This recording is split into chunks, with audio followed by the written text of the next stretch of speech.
Si Linda Slayton, na nakatira sa Lakeland, Florida, ay isang ina na may 2 anak na lalaki. 12 years old na si Tim at 15 years old na si Jeff. Noong umaga ng September 4, 1981, dumalaw ang kapatid ni Linda na si Judy Butler sa kanilang bahay para sana sabay silang magkape. Ngunit pagdating ni Judy, natagpuan niya ang katawan ng kanyang kapatid. Agad siyang tumawag ng 911. Natagpuan si Linda na nakahiga sa kama, may wire hanger na nakapulupot sa kanyang leeg. Siya ay inabuso at sinakal. Nang dumating ang mga investigador, kinailangan nilang ipaalam ang masamang balita sa kanyang 2 anak. Natagpuan nila si Jeff na natutulog sa sala at pinasuot siya ng damit at pinapalabas ng bahay. Paglabas ni Jeff, nakita niya ang napakaraming pulis, mga news crew, at ang kanyang tita Judy na umiiyak. Doon sinabi ni Judy kay Jeff ang nangyari sa kanilang ina. Samantala, sa kabilang kwarto, ginising ng isang pulis si Tim, na noon ay nakapajama pa. Habang dumadaan siya sa saradong pinto ng kwarto ng kanyang ina, biglang bumukas ito at lumabas ang isang pulis, doon niya nasilayan ang buong crime scene. Ayon sa mga investigador, pinaniniwala ang pumasok ang salarin sa kwarto ni Linda sa pamamagitan ng bintana dahil natanggal ang screen nito. Nakakita rin sila ng palm print sa windowsill at nakakuha ng DNA mula sa katawan ni Linda na hindi nila kilala. Sinubukan ng mga investigador na kilalanin pa si Linda upang matukoy kung may posibilidad na kakilala niya ang gumawa ng krimen. Isa sa mga unang tiningnan ay ang dating asawa ni Linda na si Frank Slayton. Naghiwalay sila noong 1974 nang si Linda ay 24 years old pa lamang. Kilala si Frank bilang isang bayolenteng alcoholic at madalas siyang nananakit kay Linda, ngunit wala silang nahanap na ebidensya na magkokonekta sa kanya sa krimen. Tiningnan din ng mga investigador si Jeff Slayton, ang anak ni Linda, at ilang beses siyang dumaan sa interview, ngunit wala ring sapat na ebidensya laban sa kanya. Isa pa sa mga sinuri nila ay si Joe Mills. 20 years old noon si Mills, ang football coach ni Tim sa paaralan. Matapos ang kanyang diborsyo, nahirapan si Linda sa paghahanap ng trabaho. Gumagawa na lamang siya ng sarili niyang mga damit para makatipid at wala siyang kakayahang bumili ng sasakyan. Kaya si Mills ang siyang naghahatid at nagsusundo kay Tim sa practice araw-araw. Gayunpaman, hindi na ikonekta si Mills sa pinangyarihan ng krimen. Isa sa mga investigador, si Sergeant Edgar Pickett mula sa Lakeland Police Department, ay isang eksperto sa fingerprint. Maingat niyang sinuri ang buong crime scene at siya rin ang nakakita ng palm print sa may bintana. Itinago ang naturang palm print, pati na ang DNA na kinuha mula sa katawan ni Linda upang magamit sa hinaharap. Matapos ang malagim na pangyayari, lumipat sina Jeff at Tim sa bahay ng kanilang mga lolo't lola, sina Clarence at Margaret Harris. Labis ang kanilang takot kaya't bihira silang lumabas ng bahay. Tuwing gabi, natutulog silang magkakasama sa iisang kwarto, maliban kay Grandpa Harris na laging nagbabantay habang may hawak na baril upang tiyaking ligtas ang lahat. Umaasa ang mga lolo't lola na makakatulong ang pagbabalik sa normal na gawain upang maibsan ang pagdadalamhati ng magkapatid. Ilang linggo matapos ang libing ng kanilang ina, bumalik sa eskwela sina Jeff at Tim. Nagdesisyon silang ituon ang kanilang atensyon sa football. May isang larawan ng football team ni Tim nakuha noong 1 buwan matapos mapatay si Linda. Ipinaskil ni Tim ang larawan sa kanyang kwarto bilang paalala ng aral ng kanyang ina. Ang magpatuloy sa kabila ng hirap at huwag kailanman sumuko. Sa mga nakalipas na taon, inamin ni na Jeff at Tim na may dala pa rin silang dalamhati at guilt dahil wala silang narinig noong gabing iyon at hindi nila nailigtas ang kanilang ina. Noong March 1999, nakabuo na ng full DNA profile ang mga investigador ng taong responsable sa pagkamatay ni Linda. Ang tanging kailangan na lamang ay isang match. Noong 2001, si Detective Brad Grice ang kumuha ng kaso. Kumuha siya ng 12 DNA samples mula sa mga dating persons of interest at ipinadala ito sa Florida Department of Law Enforcement para ikumpara. Kinausap din niya sina Jeff at Tim at kumuha ng kanilang DNA upang tuluyang malinis ang kanilang pangalan. Nangako si Detective Grice na hindi siya magre-retiro hanggat hindi niya nalulutas ang kaso ng kanilang ina. Nagbigay rin ng DNA sample si Frank Slayton na noon ay tumigil na sa pag-inom. Ngunit wala ni isa man sa mga iyon ang nagmatch. Pagkatapos, noong September 2001, nakatanggap si Detective Grice ng isang tip. Halos isang taon matapos mapatay si Linda, isang 24 years old na lalaki na nagngangalang Jimmy Ulmer ang sinampahan ng kaso matapos hilahin ang isang 10 years old na batang babae mula sa bintana ng kanyang silid. Muntik na rin nitong kunin ang buhay ng bata. Nahuli si Ulmer at nahatulan ng 80 years sa kulungan. Nakakakilabot ang pagkakahawig ng pangyayaring iyon sa kaso ni Linda. Mas lalo pang lumalim ang investigasyon nang matuklasan ni Detective Grice na noong panahon ng pagkamatay ni Linda, si Jimmy Ulmer ay pansamantalang nakikitira sa isang kaibigan na nakatira rin sa parehong apartment complex kung saan nakatira si Linda. Buong tiwala sina Detective Grice, Jeff, at Tim na si Jimmy Ulmer na ang taong kanilang hinahanap. Ngunit may isang malaking balakid. Si Ulmer ay pumanaw na sa loob ng kulungan noong 1996. Subalit nakakuha si Grice ng DNA sample mula sa ina ni Ulmer upang maikumpara. Sa kasamaang palad, hindi tumugma ang DNA ni Ulmer sa narecover mula sa crime scene. Isa itong napakalaking kabiguan para sa lahat. Para bang bumalik sila sa simula. Pagsapit ng 2005, si Detective Grice ay naitalaga sa bagong unit ng cold case. Pinakilos niya ang FBI upang tuloy-tuloy na iproseso ang DNA profile sa lahat ng federal databanks.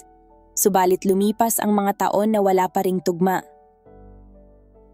Noong 2015, napilitan si Grice na magretiro dahil sa mga problemang pangkalusugan. Isang masakit na realidad na hindi niya natupad ang kanyang pangakong lutasin ang kaso ni Linda. Ngunit hindi pa rin tuluyang nawala ang pag-asa.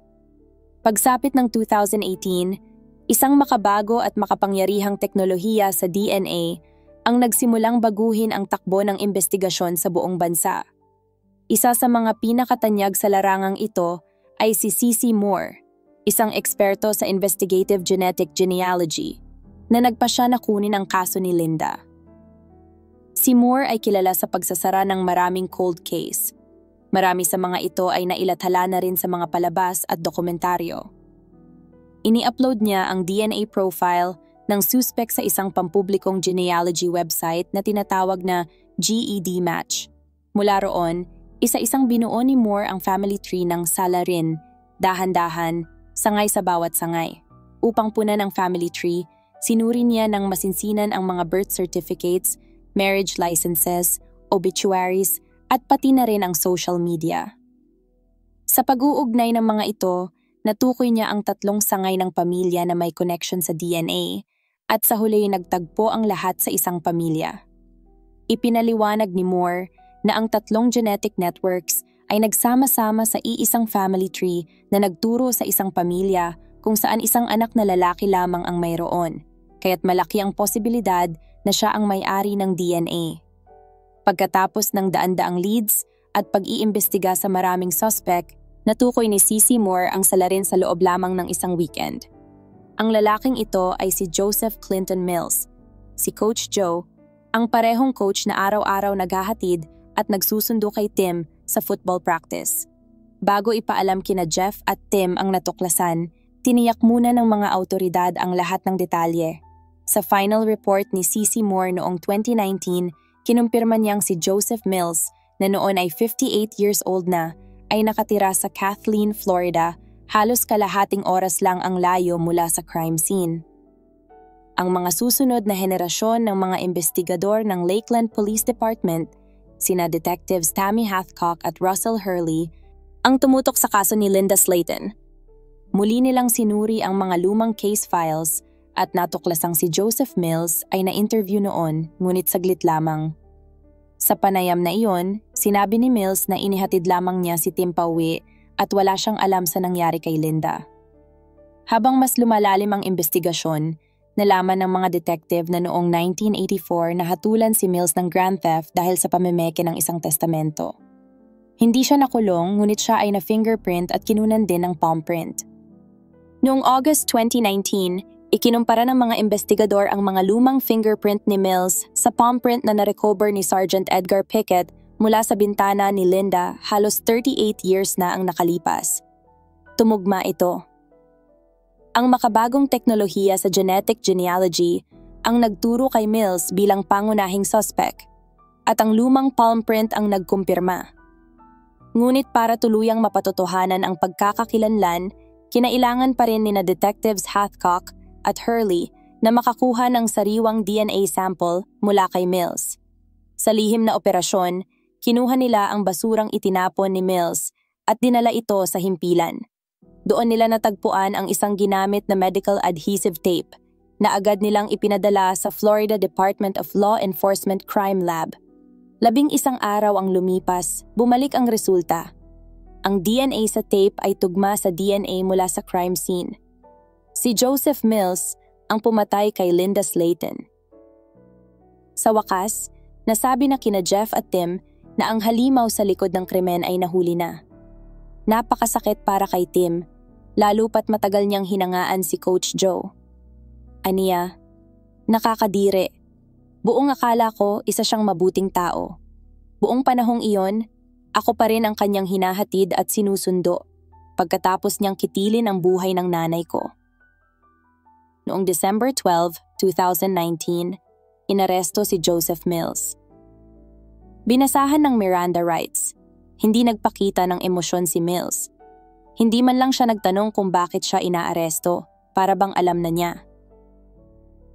Matapos ang pag-aresto, personal na pinuntahan nina Tim at Jeff si Sergeant Edgar Pickett, na nooy 94 years old na, upang pasalamatan sa maingat na pagkolekta ng palm print noong araw.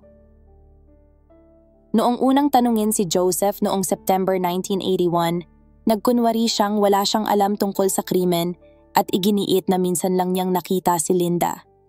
Ngunit nang siya ay arestuhin, biglang nagbago ang kanyang kwento. Sinabi niyang pumunta siya sa bahay ng mga Slayton dahil hiniling umano ni Linda na makipagtalik sa kanya. Dagdag pa niya, nakasuot na raw si Linda ng hanger sa leeg at namatay habang ginagawa nila ang consensual rough sex. Gayunpaman, pinabulaanan ng mga taga-usig ang kanyang pahayag sa pamamagitan ng mga ebidensya na nagpapatunay na hindi kusang loob ang mga nangyari noong gabing iyon. Sa huli, noong February 2022, umamin si Joseph na noon ay 61 years old na siya ang humalay at pumatay kay Linda. Sa kanyang pag-amin, nakaiwas siya sa parusang kamatayan at hinatulan ng habambuhay na pagkakakulong nang walang posibilidad ng parol. Sa ngayon, siya ay nagsisilbi ng kanyang sentensya sa Reception and Medical Center sa Union County, Florida. Sa araw ng hatol, hinarap siya ng pamilya ni Linda sa korte. Sa galit at dalamhati, sumigaw si Jeff. "Why? I just want to know why, Joe. Why'd you take my mama from me? I loved my mama. We were happy." Ang tugon ni Mills ay lalong nagpainit ng damdamin. "I am a good person. I'm not that person that they're painting me out to be." Patuloy na sinusubukan ni Jeff at Tim na mamuhay para sa kanilang ina at sariling pamilya. Malaking bahagi ng kanilang pagbangon ang closeness sa isa't isa, kaya't nanatili silang malapit ang tirahan at magkasama sa hilig na pag-aayos ng lumang sasakyan. Madalas din nilang dalawin ang puntod ng ina, lalo na tuwing anibersaryo ng kanyang pagkawala, kung saan nagsisindi sila ng kandila bilang paggunita at paggalang sa kanyang alaala.